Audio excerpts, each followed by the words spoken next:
Introduce our first panelist now. Robyn Carrasquillo has 28 years of experience in development and management of environmental control and life support systems at NASA. Until early 2006, she worked to develop ECLS subsystems for the ISS, including the regenerative ECLS water recovery system and oxygen generating system. She also served as the NASA ECLS systems lead engineer for ISS Nodes 2 and 3 projects.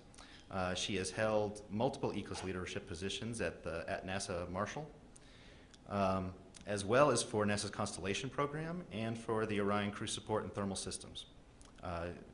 She has joined NASA headquarters recently as in the ISS division within the Human Exploration Mission Directorate, and is working as the headquarters focal point for technology development using ISS, so she's in frequent contact with my office. Ms. Carrasquillo holds a Bachelor of Chemical Engineering degree from the Georgia Institute of Technology. And Robyn, we're ready for you.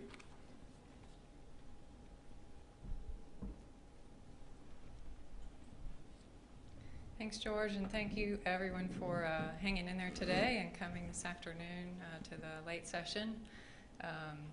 We have heard some outstanding presentations all day today, and if I'm half as interesting as all of those, then I will call it a success. Also, we did a little ECLS work on the room and tried to raise the temperature, so hopefully you're a little more comfortable than it's been quite cold. When I first started work at NASA way back in 1985, space station was in Phase B, and as a young engineer, we had just started playing with the first concepts for life support systems in our laboratory there at Marshall Space Flight Center. So fast forward today, we have a working life support system on the space station capable of supporting 6 crew or more.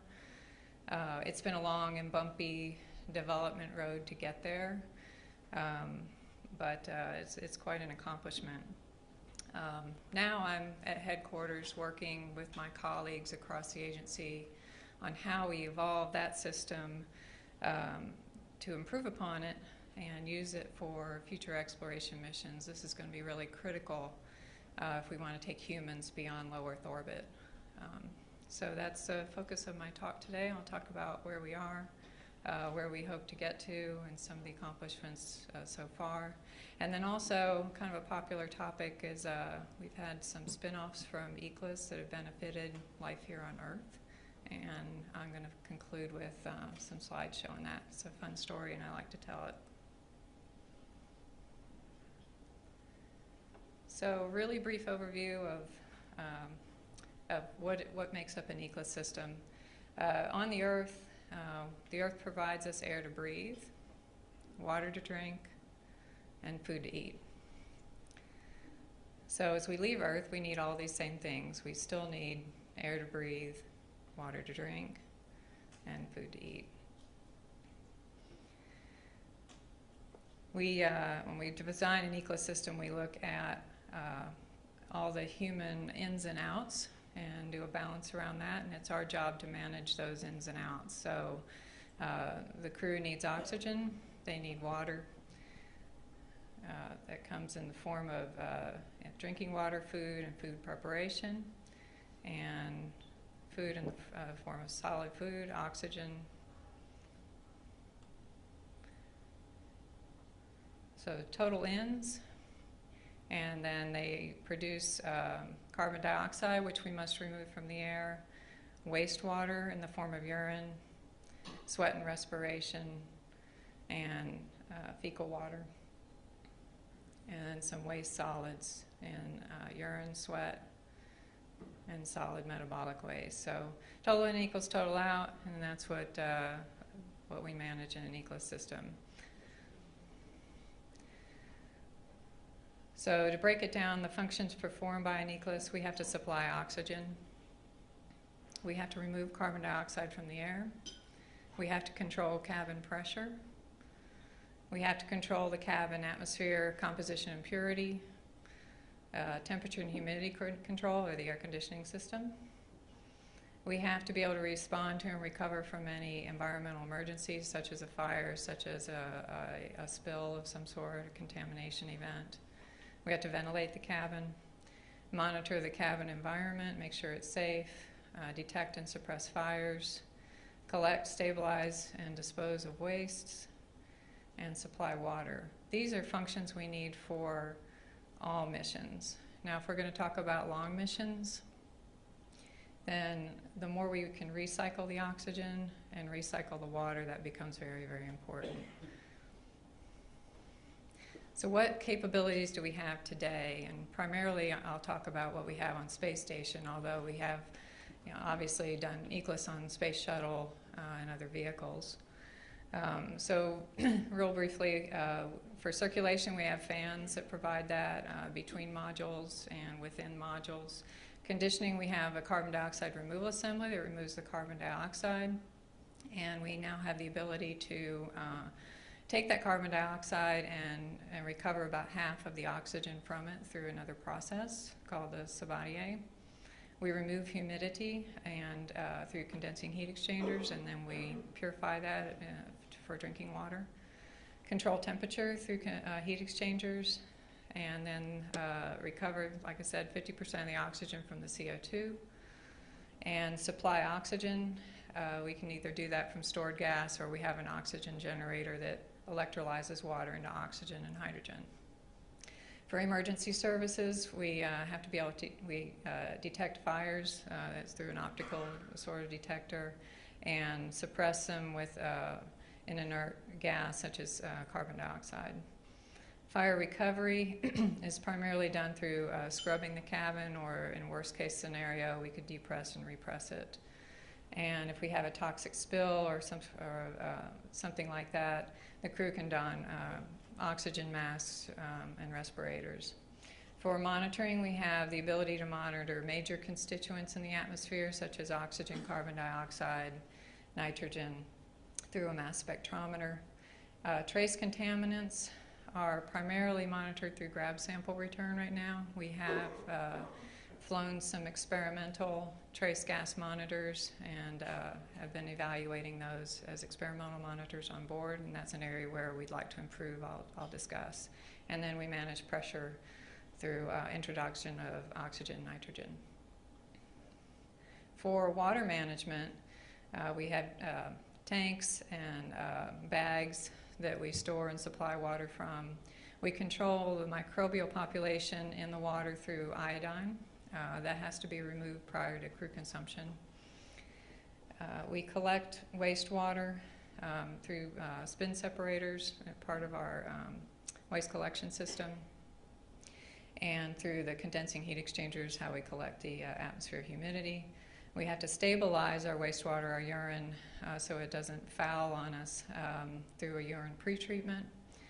And then we have the ability to recover water from the urine through our urine processor. Right now, we're up to about 75% water recovery from our urine processor. It was designed to recover 85%, but we had a lesson learned on orbit where the calcium precipitated by crew on orbit was different from that on the ground, resulting in an inability to achieve that 85% concentration before the solids started precipitating out. That's an area that we're trying to get back to that original design point.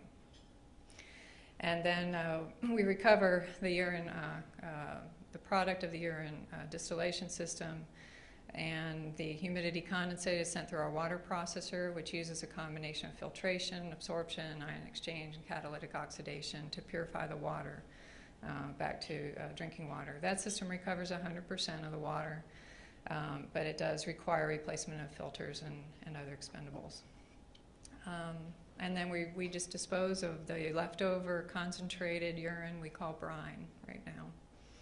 For monitoring water, we have an online conductivity sensor and an offline total organic carbon analyzer. And then we also return samples to Earth. For managing waste, primarily we gather and store and dispose of and return vehicles right now for waste. For trash, and then metabolic waste is collected, and the odor and such is controlled, and then it's disposed of in a similar manner. So I stole this chart from Sam Shamimi and modified it for particular to ECLS. But when we look at challenges of going beyond the ISS for ECLS, right now we have the ability on space station, it's just a 2-day transit time. We can get the crew back quickly if we need to. We have the ability to send samples back to the ground. We can send atmosphere samples, water samples, so we don't need to do a lot of onboard analysis.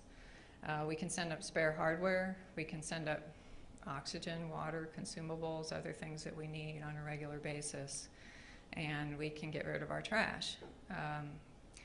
If we look at going beyond, such as to Mars, that's a 1 to 3 year transit time, and we don't have any of those umbilicals back to Earth. We have to take everything with us and don't have the ability to send anything back. So the challenge of that for ECLS, from where we are now to where we need to be, primarily is we need a more reliable system that doesn't rely on replacement of parts. And we need to do further loop closure as we can so that we don't have to have a lot of resupply of consumables.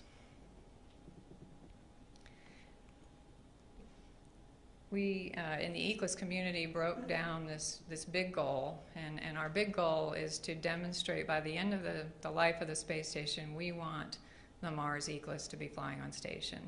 We want that to be fully validated. We want to be able to, as George said, it's ready to go and take it with us.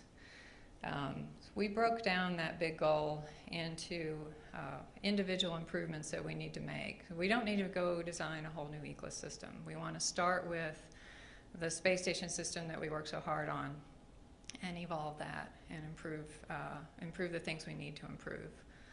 So in the area of circulation and our fans, we'd like to make them quieter. Some of these are nice to have, some of these are gotta haves as we go further. We'd like to make them quieter. We can do with what we have today. If we go to somewhere like a surface where we have dust, we're probably going to need to do a better job of dust filtration than we have today. As far as conditioning, our current carbon dioxide removal assembly has had issues with the sorbent pellets dusting and causing failures in the system. We have recently flown an improvement to those beds that we're now hoping will solve that problem, and we're working on additional solutions if it doesn't. So solving that, having a durable sorbent, non-dusting is a gotta have. In addition, improvements to the way we remove humidity, making that more efficient is a desirable. Durable heat exchanger coatings, we've had some issues in the past with those flaking off. Recovery of oxygen from CO2, right now we can do 50%. We'd like to do better than that. So we're looking at, and this is kind of a low TRL area, technologies that reduce carbon dioxide further than we can with the Sabatier process alone. Supplying oxygen, our oxygen generator, is pretty complex. We hope to make it more reliable by making it simpler, and we've got some ideas on how to improve upon that. Also, we need to supply high pressure oxygen. If we're going to go somewhere we're going to do frequent EVAs, we're going to have to replenish high pressure tanks for the crew doing EVAs. We need that capability as well. In emergency services, we need to replace our fire product detector that we currently have on station. That technology is becoming obsolete, and it needs to be able to withstand longer duration mission and exposure to vacuum, particularly in the Orion vehicle. For fire suppression, if we use CO2 in a small vehicle like Orion, it's great at putting out a fire, but it will be asphyxiating the crew. We don't want to do that. We're looking at water mist fire extinguishers as a replacement for the CO2. For fire recovery, particularly again in a small vehicle like Orion, we'd have to get the crew in suits to do a deep press repress. That's a dangerous operation. We'd love to have a device that we could plop in front of a fan that would essentially eat the smoke, clean up the atmosphere for us. Station uses oxygen masks. In a small volume, you enrich the oxygen in the air too much, and that's dangerous. Instead, we'd like to have a filtering mass that instead filters out the bad stuff in the air, doesn't enrich the oxygen in the air. For monitoring, our major constituent analyzers had some issues. We need a more reliable major gas analyzer, and we need the ability to do onboard trace gas quantification, speciation on board, so that we don't have to rely on sample return. We'd also like the ability to do onboard microbial analysis. In the area of water, we use iodine. That works. We could use it, but we have to remove it before consumption. We prefer going to something like silver. That would be common with what the Russians use today. However, we need the ability to replenish that on orbit. In our wastewater area, we're looking at different urine pretreat formulations that are less toxic and solve the precipitation problem that we ran into, and get us back to at least that 85%, if not more, water recovery from urine. In our water processor, our catalytic oxidizer in there runs at a little bit of a high temperature. That complicates it because we have to have a number of different seals. If we could get to a catalyst that works at a lower temperature, that would help us simplify that system, as well as different sorbents and resins that would extend the life of the filters. And then finally, add the capability to recover water from brine. We don't do that right now, but that would get us that last 15% of the water back from the urine. That would help us.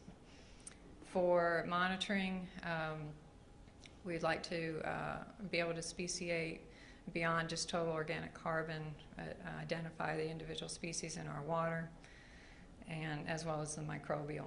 And then another thing, for future missions, we may have situations where the system is dormant for a long period of time. You've made it dirty, and now you have to leave it. Say the crew is going to go down to the surface of Mars and leave the mothership in orbit, and then return and have to fire up that system again. How does it going to handle being dormant for a period of time? That's not something we've had to deal with on space station, so that would be kind of a new challenge for us. In the area of waste, we're looking at how we could reuse waste, reduce the volume of it. The trash is a big problem on station today, so can we reduce the volume of it somehow? Could we repurpose some of this trash? Could we recover water from wet trash?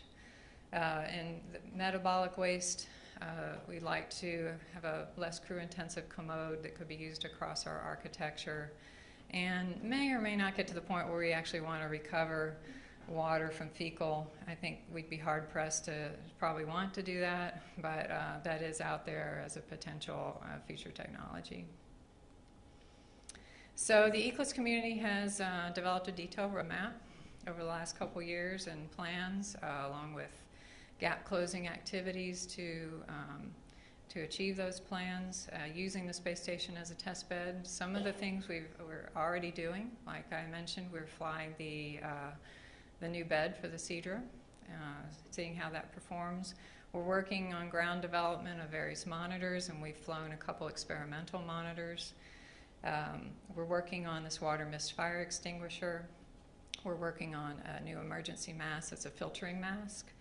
We're working between ISS and Orion on joint development of a replacement mass spectrometer for major constituents, and working on a candidate microbial monitor that we will fly to station and try out. We're working on an alternate pretreat to solve our precipitation problem on the urine processor, and a redesign of the space station multifiltration beds and the water processor to extend their life. Also, in the planning stages, we've got a list of upgrades we want to make to our urine processor, oxygen generator, and water processor to improve the reliability and extend their life. We're looking at this, what we're calling universal commode, can be used across the architecture, development of other potential CO2 removal improvements, an assessment of this dormancy and the impacts of that. Silver biocide, this is an area where it would be great to collaborate with our Russian colleagues. They are also interested in looking at redosing silver on orbit. Technologies to recover is greater than 50% of oxygen from CO2, and then brine processing. So these are all things in the planning stages and things that we hope to move out on in the near future. So switching gears to benefits to humanity, this is really kind of a cool story. Back in the mid-2000s, we discovered that technology we developed initially for the shuttle and then adapted it for use in our water processor is a microbial control resin. It's a resin that imparts iodine into the water. And also some of our other sorbents and resins in the water processor. Those commercial rights were sold to a company in Reno, Nevada called Water Security Corporation. And they are involved in development of water filtration solutions for worldwide water quality problems. The advantage to them, and the reason they really liked this microbial check valve, we call it, is it's low maintenance, it doesn't require any power, and in a lot of third world areas, they don't get iodine in their natural diet, and so leaving some iodine behind really helps them. Also, there's a company called Worldwide Water Company who's developed this survival bag that's shown in the photo using this technology and deployed that to many regions of the world. One bag weighs 2 kilograms and provides 9,000 liters of purified water. So I've got some photos showing some applications of these systems. Here's a photo showing in Mexico a filtration system being used to purify water after a flood. In northern Iraq, the Kurdish people returning to their villages, the top photo shows this is the well water they were having to attempt to drink. Charity organization, along with collaborating with the U.S. Army, came in with a system that was mounted on the back of a truck, and they carried it around from village to village, and they cleaned up the well water and stored it in the big red tank. And so there's some photos of the villagers using that. All they did was go down to the market and get a pump to pump through this system. In Mexico, this is where water security has been mostly involved, and I've got a great video, I wish I'd put it in here, of a villager carrying one of these systems on his back. This is how bad they want these, up mountains, through trails, to get this filtration system to their village. Over 800 systems have been deployed in a small village, and it's their only potable water. The photo below shows a student at a school. They put a hydration station on the side of this thing where the students can refill their water bottles up from it. This is probably my favorite photo. I need one of these in my house to get some exercise. It's a pedal-powered system where the person on the bicycle is the pump, pumping the water. This is in Malaysia.